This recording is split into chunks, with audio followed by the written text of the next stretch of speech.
Bonjour et bienvenue sur Skills TechNet. Mon nom est Rodrigue Diaki. Nous allons voir aujourd'hui l'installation de la plateforme collaborative XWiki sous Linux CentOS 7. Notre présentation va s'articuler autour de 6 grands points. Premièrement, nous verrons qu'est-ce que XWiki, à quoi sert cette application. Nous verrons ensuite ses fonctionnalités. Et en quatrième point, je vous présenterai notre architecture de test. Nous verrons ensuite les différentes étapes du déploiement de XWiki. Et enfin, en dernier point, nous verrons la mise en œuvre de la plateforme XWiki. XWiki est une plateforme collaborative et wiki open source écrit en Java et distribué selon les termes de la licence GNU-GPL et qui met l'accent sur l'extensibilité. XWiki Enterprise, sa version entreprise, inclut un éditeur WYSIWYG, import-export de documents sous format Open Document, l'annotation sémantique et le tagging, ainsi qu'une gestion avancée des permissions. Écrit à l'origine par Ludovic Dubost, XWiki fut publié en janvier 2003 sous les termes de la licence GNU-GPL. En tant que moteur de wiki, XWiki sert à stocker des données structurées et l'exécution côté serveur de scripts, et ce à travers une interface. Alors, qu'est-ce qu'un moteur XWiki? C'est un logiciel de la famille des systèmes de gestion de contenu permettant de réaliser tout simplement des wikis. Les langages de script Velocity, Groovy, Python, Ruby et PHP peuvent être écrits directement dans les pages de wiki en utilisant des macros. Les fonctionnalités de XWiki sont donc les suivantes. Il utilise la syntaxe wiki grâce à l'utilisation du moteur de rendu XWiki. Il gère du contenu. Il gère également la gestion des versions des documents, les fichiers attachés, la gestion des droits, les recherches contextuelles, l'exportation vers les formats PDF et enfin l'édition WYSIWYG. Alors, qu'est-ce que WYSIWYG? C'est un logiciel permettant de créer des pages web en plaçant des objets et des contrôles. Le logiciel se chargeant de créer le code HTML à votre place, tout simplement. Notre architecture de test se présente donc comme suit. Elle est composée de 2 serveurs, un serveur Linux sur lequel nous allons déployer XWiki, un serveur DNS qui va nous permettre de résoudre l'URL d'accès à XWiki, un poste client à partir duquel nous allons accéder à l'application XWiki à partir d'une interface web via le port 8080. Alors, le déploiement va donc se faire en 7 grandes étapes. Premièrement, nous allons configurer le serveur DNS pour gérer le domaine monxwiki.com, qui est un domaine fictif que nous avons introduit à l'occasion donc de cette démonstration. Ce domaine sera configuré sur le serveur DNS Windows Server 2012 R2 pour nous permettre de résoudre l'URL d'accès à la plateforme XWiki. Deuxièmement, nous allons faire la mise à jour de notre serveur Linux CentOS afin que ces différents paquetages soient opérationnels pour l'installation de XWiki. Ensuite, nous allons installer Java. N'oublions pas que XWiki a été développé en Java.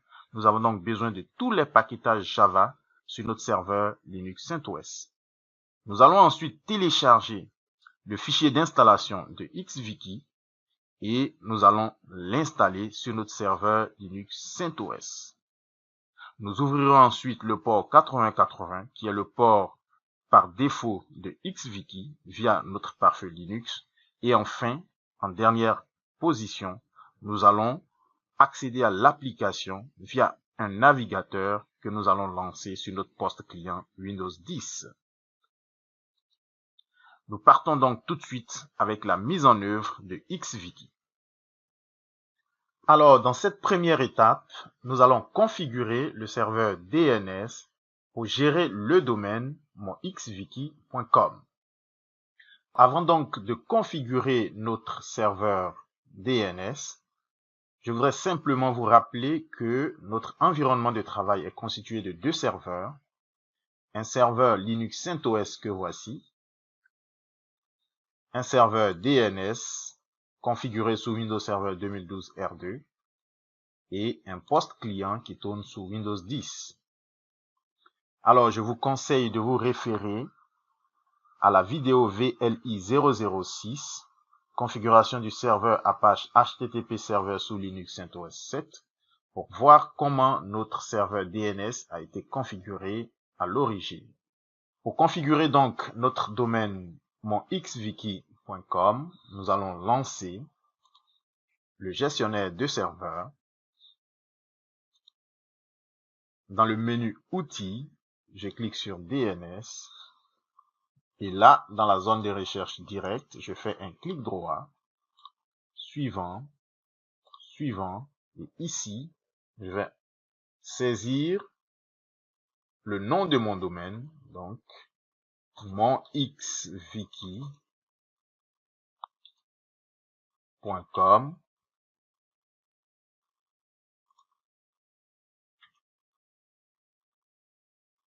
Je fais suivant, autoriser les mises à jour dynamiques, suivant et terminé. Alors, dans l'arborescence de mon domaine, monxviki.com, je vais créer deux enregistrements, un enregistrement de type A et un enregistrement de type CNAME. Ce sont ces deux enregistrements qui vont nous permettre d'utiliser l'URL d'accès à notre serveur XViki. Je vais donc créer le premier enregistrement. Il va s'appeler serveur du nom du serveur Linux. Et là, j'ajoute son adresse IP 192.168.17.40. Je fais ajouter. Ensuite, je vais créer l'enregistrement de type CNAME qui lui va s'appeler intranet du nom de l'URL tel que je vous l'ai présenté, qui s'appelait donc intranet.monxviki.com. Donc intranet. Voilà. Et ici, je vais pointer l'enregistrement de type A que je viens de créer dans le domaine monxviki. Voilà. Je fais OK. Voici donc les deux enregistrements qui vont permettre à notre serveur DNS de gérer l'URL qui va nous permettre d'accéder à notre interface web sur le serveur XViki. Je vais donc faire un test. Donc, en ligne de commande DOS, je vais saisir ping intranet.monxviki.com et voilà. Cette adresse IP est l'adresse IP de notre serveur Linux. Cela signifie que l'URL fonctionne parfaitement. Nous allons maintenant passer à l'étape numéro 2 de notre configuration. À cette étape, nous allons faire la mise à jour de notre système d'exploitation Linux CentOS afin d'être sûr que notre système possède tous les paquetages nécessaires à l'installation de XViki. La commande qui va donc nous permettre d'exécuter cette tâche est la commande yum update. Je me rends donc sur mon poste client Windows 10 à partir duquel je vais administrer mon serveur Linux. Alors pour ce faire, je vais exécuter putty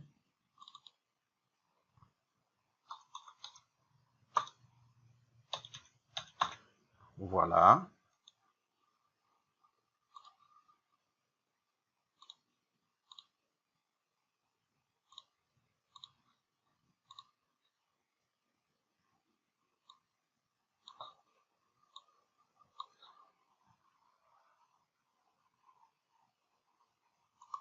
Et là, je vais exécuter la commande de mise à jour de mon système Linux CentOS.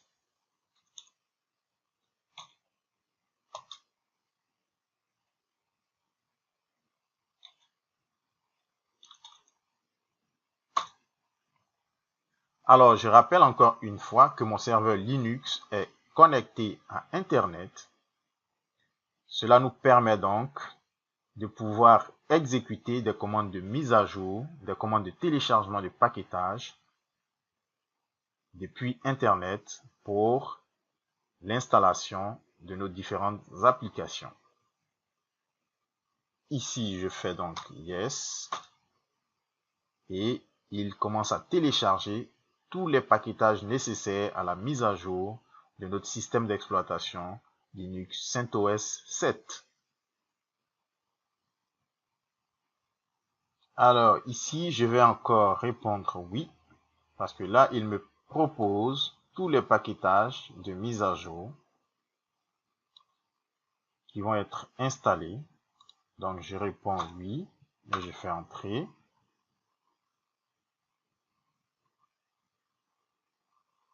Et voilà, la mise à jour commence, tel que vous le voyez dans cette colonne. Voilà, l'installation est donc terminée. Nous allons maintenant passer à la phase suivante de notre déploiement. À cette troisième étape, nous allons installer Java sur notre serveur. Voilà, je retourne donc sur mon serveur Linux via PuTTY.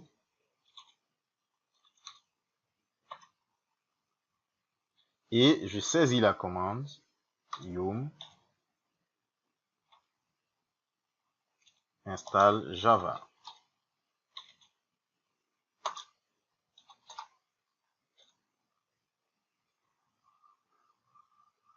Voilà, il nous dit que le paquetage de Java est déjà installé dans sa dernière version. Nous allons donc passer à l'étape suivante. À cette quatrième étape, nous aurons deux choses à faire. Premièrement, nous allons télécharger le fichier d'installation de XViki. Et deuxièmement, nous allons l'installer avec cette commande. Je vais donc copier la commande Linux de téléchargement et ensuite je reviendrai pour la commande d'installation. Voilà, je suis donc dans mon fichier texte où se trouve cette commande. Donc je la copie et je vais sur mon serveur Linux pour l'exécuter. Voilà.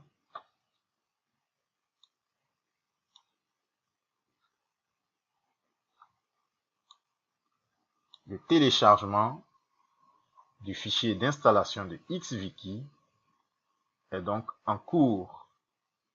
Là, nous pouvons remarquer la progression.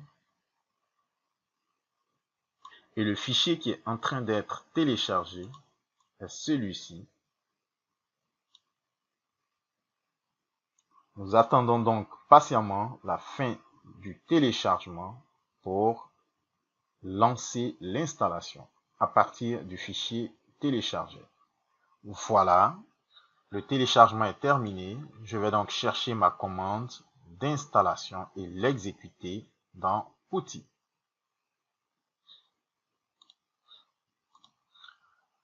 Voici donc la commande d'installation. Je vais la copier.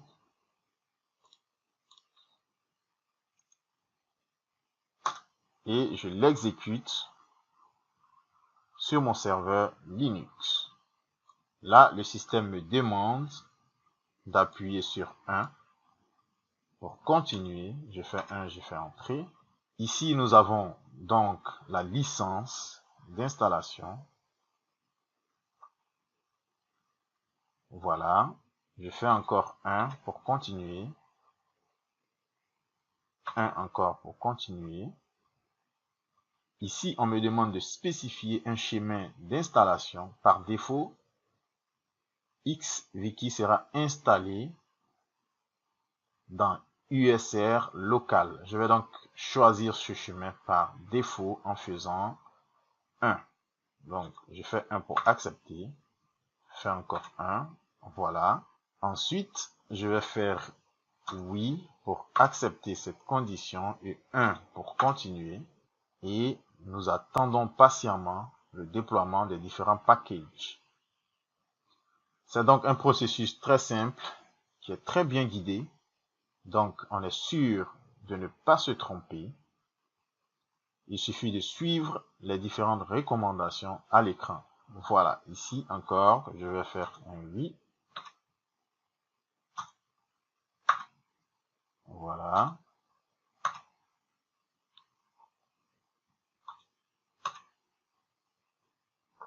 Donc, ici, je fais oui pour accepter le schéma du script. Et voilà.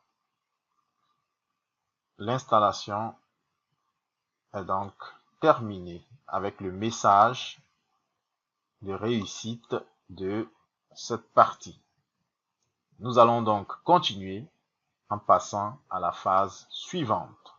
À cette 5e étape, l'installation est terminée. Il nous reste maintenant à démarrer XWiki. Pour ce faire, nous allons nous rendre dans le répertoire XWiki Enterprise 8.4.4 et dans ce répertoire, nous allons lancer le script de démarrage de XWiki. Je vais donc copier la commande qui me permet de me rendre dans ce répertoire et le coller dans mon PuTTY. Voilà. Et ensuite, je vais chercher la commande d'exécution du script de démarrage.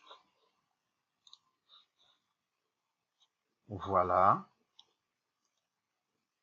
Je copie donc la commande, je la colle dans mon PuTTY et je fais entrer. Et l'application démarre. Nous attendons donc patiemment la fin du démarrage de notre plateforme collaborative. Voilà, à ce stade, le démarrage est terminé. Nous avons ici un message qui nous dit que nous pouvons nous connecter à la plateforme en utilisant l'URL que voici. Alors, sachez donc que cette URL ne peut être exécutée que si le serveur DNS est en cours d'exécution. Et nous avons déjà configuré dans le DNS l'URL intranet.monxwiki.com qui sera utilisé à la place de celui-ci. Nous allons donc passer à l'étape suivante de notre déploiement. Alors, à cette étape 6, nous allons devoir ouvrir le port 8080 qui est utilisé par XWiki. Ce port, par défaut fermé via le pare-feu, va être ouvert par l'utilisation des deux commandes que voici. La première commande permet d'ouvrir le port et la seconde commande permet de redémarrer le pare-feu afin d'appliquer la commande d'ouverture. Et c'est ce que nous allons faire maintenant. Je vais donc ouvrir une autre console PuTTY.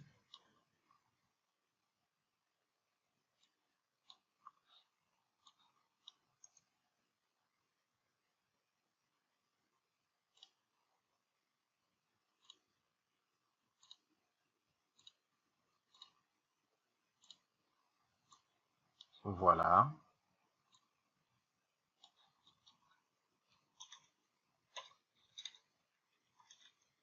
Je vais m'authentifier.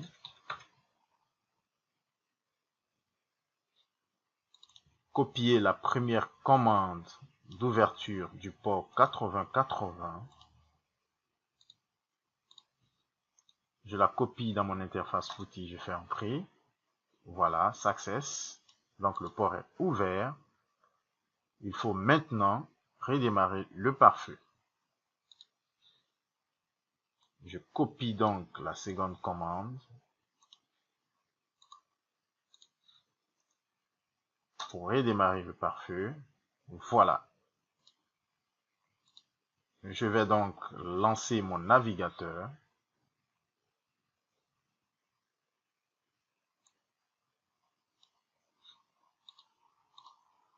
Et et saisir l'URL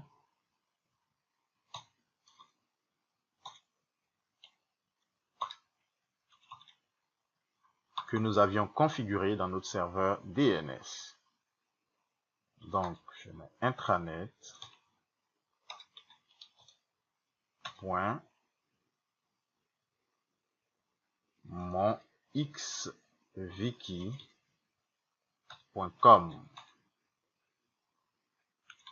et j'ajoute le port 8080.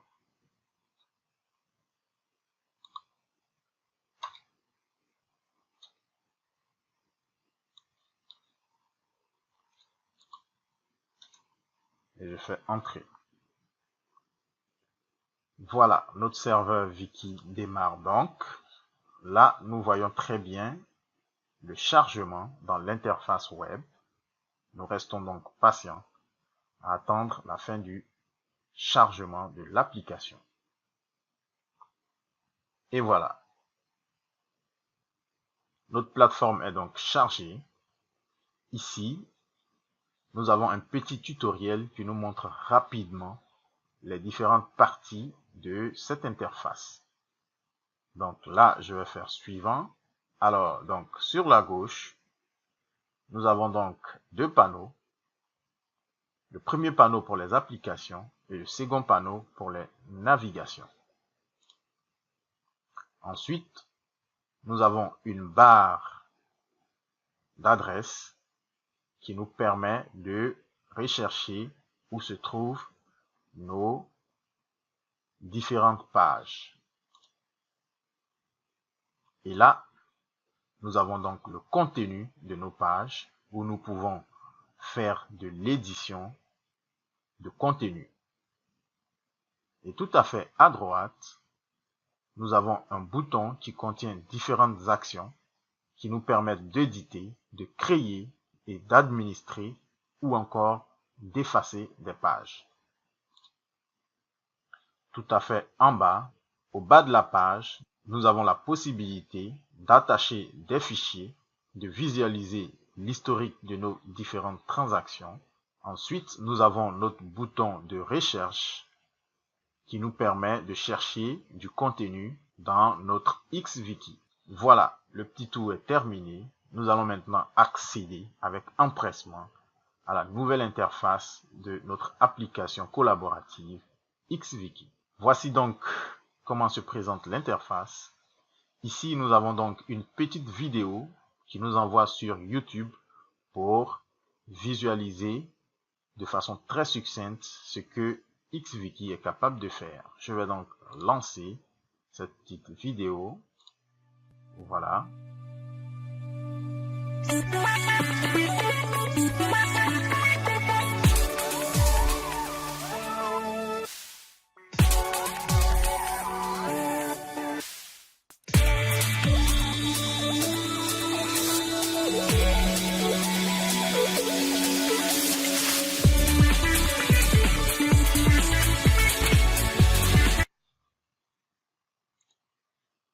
Voilà.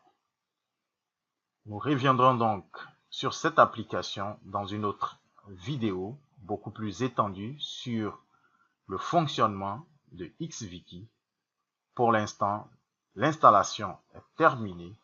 Merci de nous avoir suivis et à très bientôt pour une nouvelle vidéo.